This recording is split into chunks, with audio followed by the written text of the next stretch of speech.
That was dumb of them. We'll plug him. Okay, right here in this camera, say this is Brande Roderick from watching the Break It Down Show. Hi guys, this is Brande Roderick, and you are watching the Break It Down Show. Break it down. I'm out of cameras, so I can't get Scott on. We're running out of time, and so we're just going to have to talk to you, and we'll just imagine that Scott is here. Oh, Scott. What about? Right here. When Brandy's in the room, nobody wants to see me. That's Yeah. Oh. We got the superstar here. Yeah. Well, let's start because we're Robert Renzoni, Brandy's boyfriend, significant other, whatever we like to say. Well, we call each other Bubby and Guy because boyfriend is B and husband, is husband and boyfriend. We combined them and did Bubby. So it's not just, wife, Guy, girlfriend, wife. We said Guy. So we have our little language. Yeah. So we're here, just so everybody knows, and it's, I don't know, not even noon yet, and we're drinking wine. So let's toast. Cheers. Let's start this with a good toast. Woo! So that is our first podcast. Probably not the first podcast we've done where we've been drinking. That's for sure. And probably not the last. Yeah. And there's no rules in engagement. You can say whatever you want. You can swear. You can be naughty. You can do whatever you want. Because when I drink, I'm a truck driver.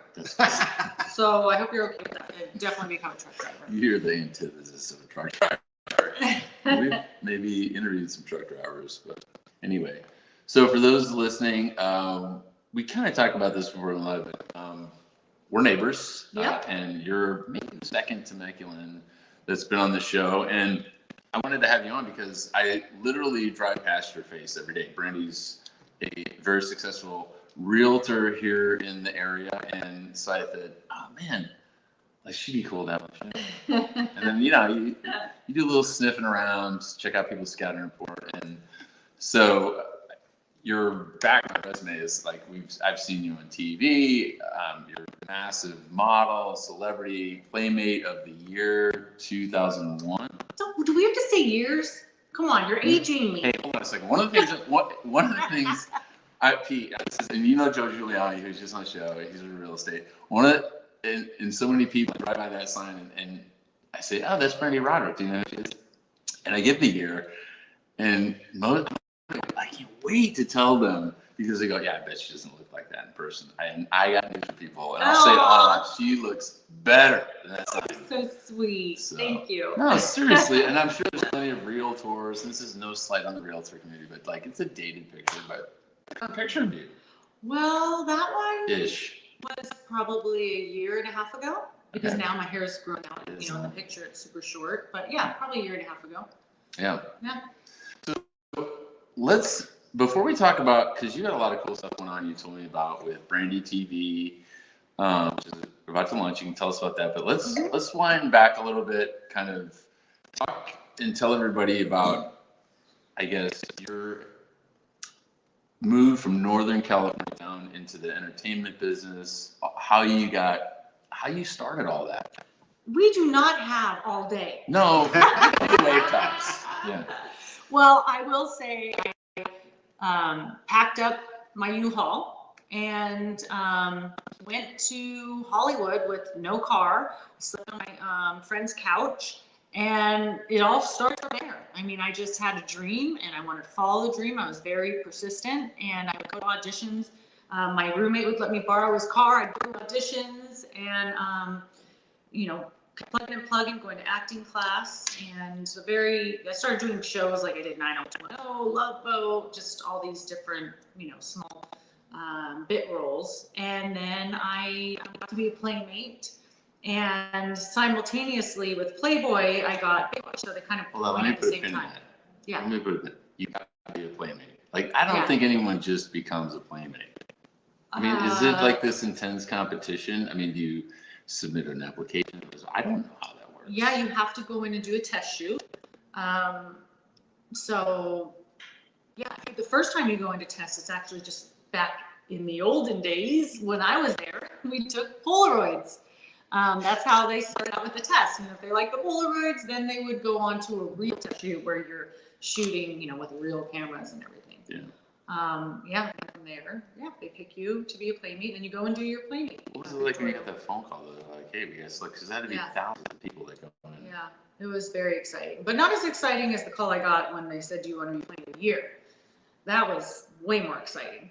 And what was that like? I mean, how does that work? How do they select you? I'm sure it's just, it's not Well, you they have to do. like hand me a hat with 12 names in it. It's Right. So all year long, so back in the day, they had, the audience, the readers, I should say, they had it where you could call in, pick your Playmate. So there was a vote that was done all at the end of the year of all the Playmates. So they went by the vote. They went by Playmate promotions, which are the people that have been working with all 12 girls all year. Like who's easy to work with, who's fun. So between the votes of the viewers, Hugh Hefner and the people that work for Playboy, they all put in their vote on who they wanted. And then it also helped 100% that I was on the #1 watched television show called Baywatch at the time. So that helps them as well promote magazines. So it was a combination of all of those things. But yeah, so I was the very first Baywatch babe to be Playmate of the Year, or vice versa. Me and Pete were talking about, and it is a lot. I mean, we could not. This would be like a Joe Rogan-esque episode if we had time. But I mean, you've done so much stuff, and you'll be back on. We'll talk about that when we have time. One of the things Pete and I were talking about, because we both been in the military, and we always talk a lot about transition. Like, how do you transition from being in this high intensity environment to the private sector and the civilian sector? And I was thinking about what I wanted to ask you, and that was kind of one of my questions, because you went from Northern California girl thrust into the limelight. I mean, and you've been through it all in the entertainment business, in your book, you've been on TV covers, Playmate of the Year, TV, film. I think what was the Starsky Hutch? You were in that just a short role, and you've done it all. But how do you take all of that, which is a big part of your life? It made you who you are today. And now the person I see is, oh, this is my local realtor. How did you transition from that? And how do you compartmentalize that? And did you leave that excitement of the fame and the celebrity behind? And do you want more of a quiet life here in Temecula now? I don't think you ever, when you have that passion, like for me to be an actress and that I have to always be creative, I don't think you ever leave it behind. But I'm a Gemini. So I like being a homebody, and I like that lifestyle and just being with my kids. But I also still like the whole excitement of the limelight and everything like that. So I still keep in touch with that. I still do my movies and I do my TV shows and go to certain events here and there. So I still have that part of my life. You never want to get rid of something you love completely, right? It has to be part of your life. So I don't think it never goes away. Do you feel that we were just talking about the show, like living in Temecula is great. It's like living on a postcard. I mean, we walk out, like, it literally looks like a postcard, especially in the morning, the hot air balloons. And yes, every morning I see hot air balloons. It's crazy. 12, 15, whatever. Every morning I get hot air balloons. It's beautiful. Yeah, but the great equalizer, 12 minutes to Walmart. Yeah, the great equalizer. The great equalizer. I think we live in the middle of nowhere, but 12 minutes to Walmart. But when you leave LA, which just sucks the life out of you, because I worked up there when I retired from the Marines, and it's such a different tempo. Did you feel when you left that scene? Are there days that roll around and you're like, I didn't get the invite to this party, and I saw this happen? Do you ever think, well, like if I still now? Would I? No. don't miss it? No. If there's something I really want to go to, I'll make sure it happens. Yeah. There's never been anything where I thought, oh, I wish I could have been to that. That's one thing I don't miss. I really wasn't one to go out to like the parties and do all that stuff. That wasn't. That I don't miss. I'm not a big. That was like a job requirement. Yeah, for you, I'm not a going out person like doing that kind of stuff. That would be like a job, but continuously doing film and television stuff like that, I for sure have to do. Yeah. feeds my creative juices. Yeah. So, Pete, you want to jump in? Yeah, I know. I see you over there, like with his hand in the air. So I'm taking pictures and trying to do audio. This is the first time we've done a remote face-to-face recording in so long. You know, it is. Thank you for that. It's so much better when we just hang out. Oh, good. One of my really good friends, actually, he's organized a group of people. We're all indoor rowing around the world. So right now, there's someone rowing for half an hour, and then we'll pass off. So I met him in the Army, and his sister is a Playmate also. Oh, cool. And so he shows up brand new to the unit. He's like, my sister's going to be in Playboy. Well, they're full of liars. And so we're like, yeah, whatever. He's like, no, really, she's going to be in Playboy. And she's one of the Playmates who had something else already that she was great. Her name is Victoria Fuller. Maybe you know Victoria. You don't. I know Victoria very well. And so you know she's this incredible pop artist. Absolutely. And so it's, from my point of view, it's an accelerant to what she does. I mean, now like there's a name to go with the incredible artwork that she does. Right. It's a platform. Right, exactly. What do the people? I don't think people understand just how powerful a business Playboy is for all of the Playmates that come through and do that. Can you talk a little bit about what it means to be partnered with that brand and to elevate? I mean, Player of the Year is one thing, but there's just so many other areas where it contributes to your business. Well, it is a stepping stone.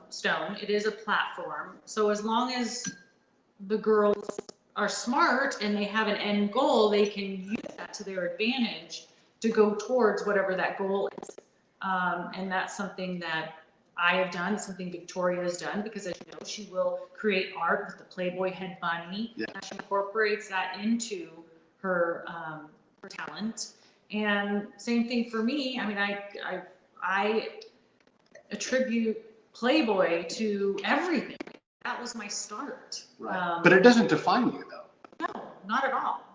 But it was definitely my start, and I owe a lot of gratitude and thanks to Hugh Hefner for giving me that opportunity, because it's more on the fast track to where you want to be. Because how much longer would it have taken if I just done the acting route? I don't know. Would that role have been given to me had I not been a Playmate? Because as you know, Baywatch has many Playmates, you know, that started with the whole Pam Anderson thing, because they loved Playmates.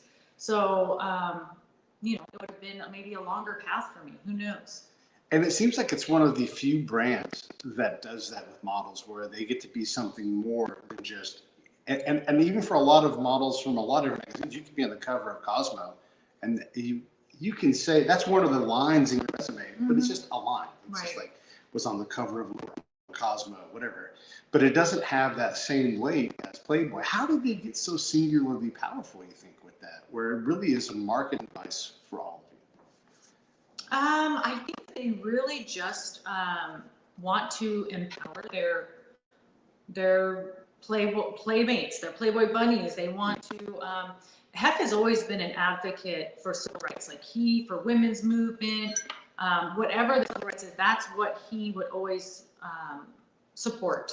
So he's an advocate in powerful women and enriching their lives and giving them that platform. There's a lot of controversy behind that because of the way they were portrayed in the 50s and 60s when the launch of the magazine and the club. They dressed him up in the bunny outfits, and he took a lot of flack for that. And I'm sure Siri's listening, because on my Apple TV feed, the Hugh Hefner story popped up this week. I watched a couple episodes of that, which it had to be.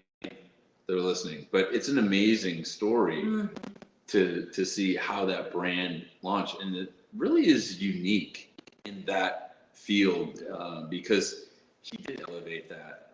He broke down so many walls between race and gender and integration, all those things he was so ahead of his time. So ahead of his time. I think that, you know, you fast forward 50 years and you're one of the benefactors of that. I think that's 100%. remarkable. Yeah, I'm very lucky to be a part of it. But now you're doing all these other things. Are you still pursuing acting significantly, or is it other? I mean, I know you're going to be on TV, but that's not like what you're talking about isn't necessarily TV shows, right? Right. I'm constantly still doing films. I have to be doing at least a couple a year. You know, whether it's television or film. Actually, starting Friday, you can watch my film called 1 Month Out with John Schneider. I always go with John. He's a friend of mine. Yes. And that's on, you can stream it on cineflixdod.com, and that comes out Friday. So that's exciting. Barry Bostwick's in it. Ruth Buzzy's in it. Ruth Buzzy? Yeah. Yeah. Oh, yeah. She was awesome. It's iconic. Yeah. So a lot of great actors I got to work with, and I had a lot of fun. It's a great thriller. It's a lot of fun, and I get to play a really interesting character. How do you manage all these things? I mean, you're selling homes, you got kids, I mean, just going to a shoot in LA, that's a commitment, and that's a day. Oh, no. We had to go shoot. I shot in Louisiana. Oh, my goodness. Come on. For that movie. Yeah. It's crazy. I mean, I'm constantly going. It's nonstop. It really is. But I love it. I don't like being bored. I don't like I can't just sit down. I have to be doing something and accomplishing something and working on my next project. There's always, I got to be doing something. Yeah. We know people like that. Yeah. We're running short on time. What do you have any final? Well, I want to hear about Brande TV, because we got to get that in, because that's the next big thing for you that you're launching. So I want to talk about that. I've been doing a YouTube show called Brande Roderick TV, and what I do is I take everything from my fans. What do you guys want to see me do? What do you want to learn about? What do you want to know about? And I turn it into a show, and I do stuff, anything from like dating advice, what do men and women want? I have experts on. I do episodes on health and fitness. I do episodes on, cooking, and I'm doing one right now. I actually just did one with Robert. We did a blind wine tasting, which was a lot of fun. So we had a great time working together. And it's fun to find out, are you going to like $2 Chuck, or are you going to like the expensive ones? It's all blind. But, so I just listen to my fans. What do you guys want to know? What do you want to know about? And we just have a lot of fun. When does it come out? Is it live? It's already out now. Yeah, you can see the Instagram. My Instagram, the bio's on there. It's in my website, branderoderick.com. You just go to my YouTube channel, Brande Roderick TV, and see all my episodes and comment. Let me know what you guys want to learn about.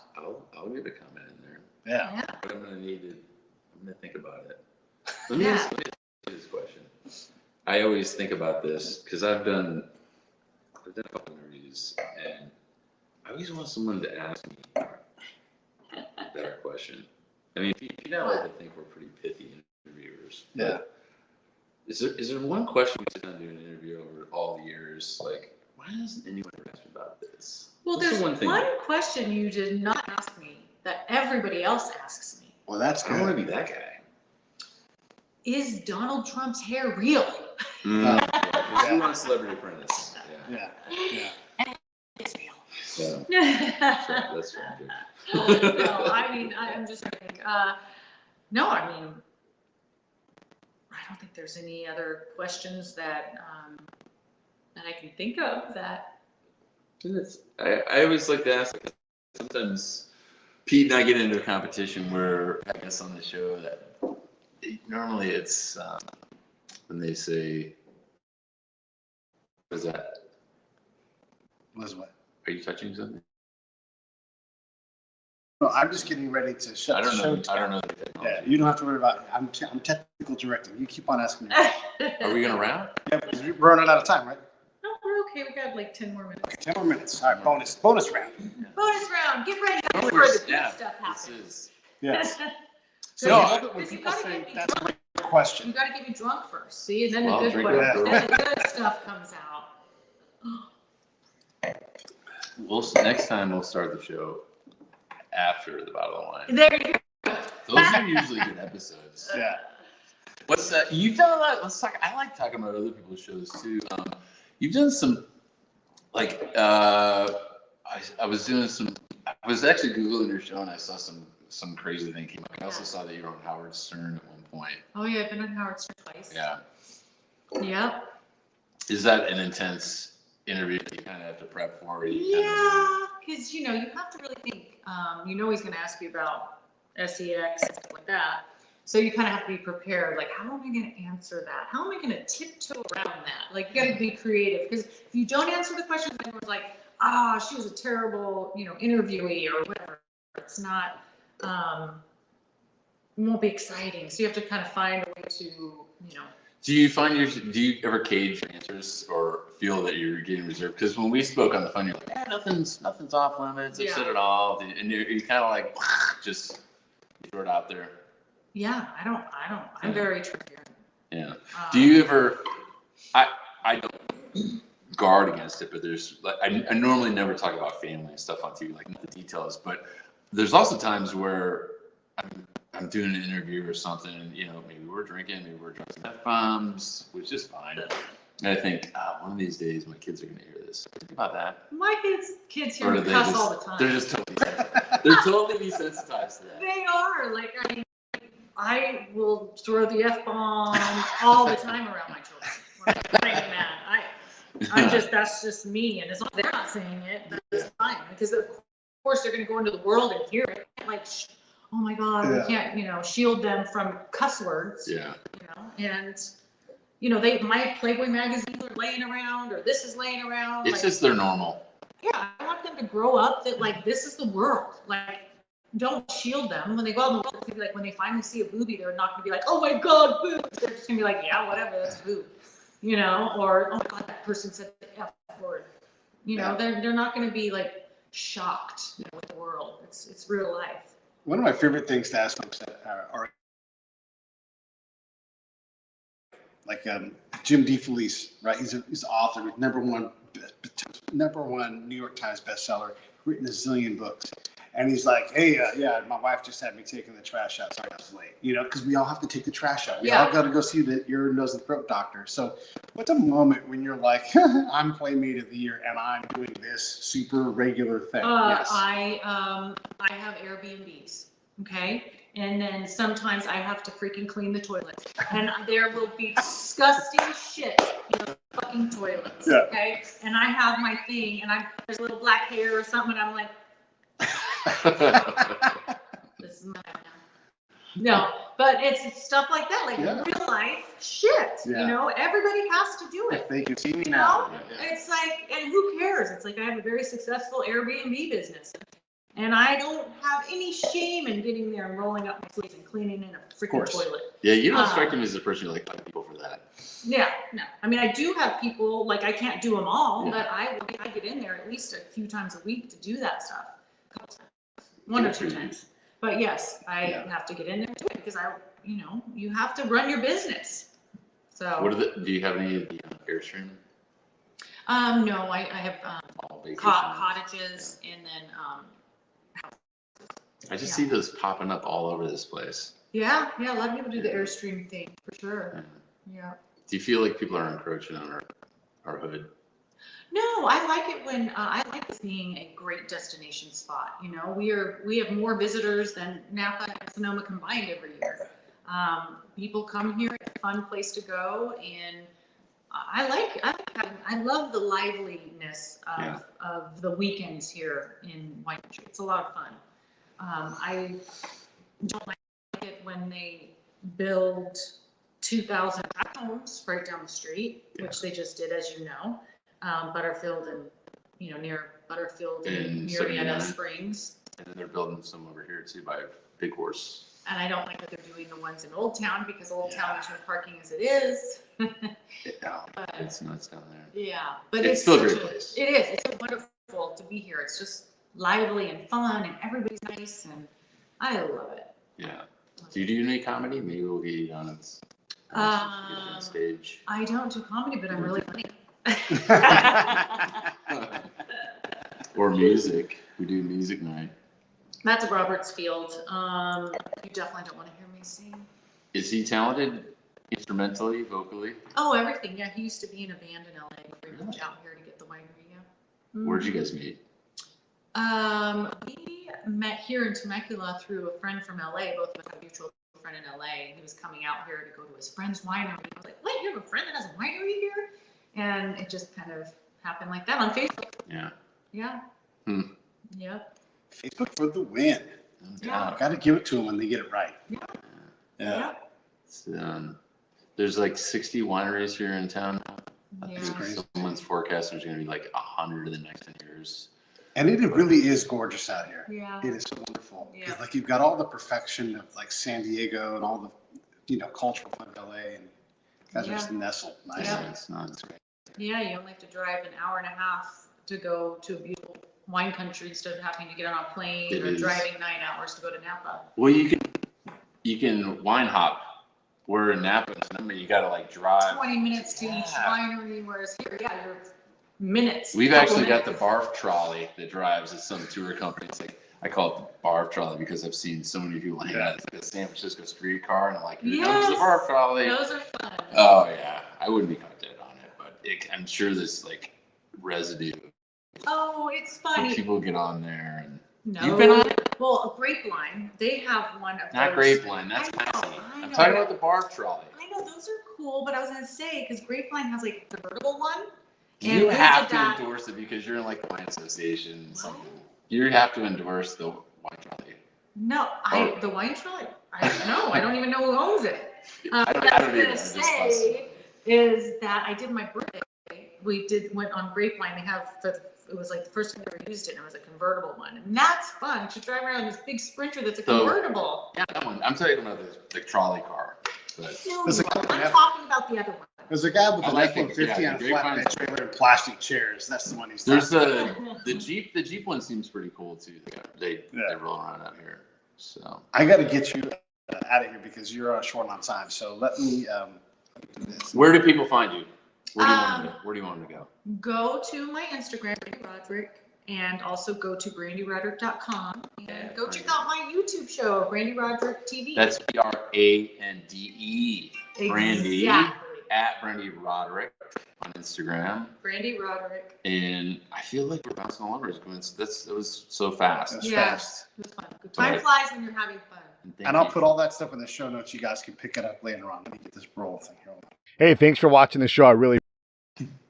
Hey, thanks for watching the show. I really appreciate it. Right here, you can subscribe. Please do that. It makes the show grow. Hit that notification bell so you know which incredible guest is coming up next.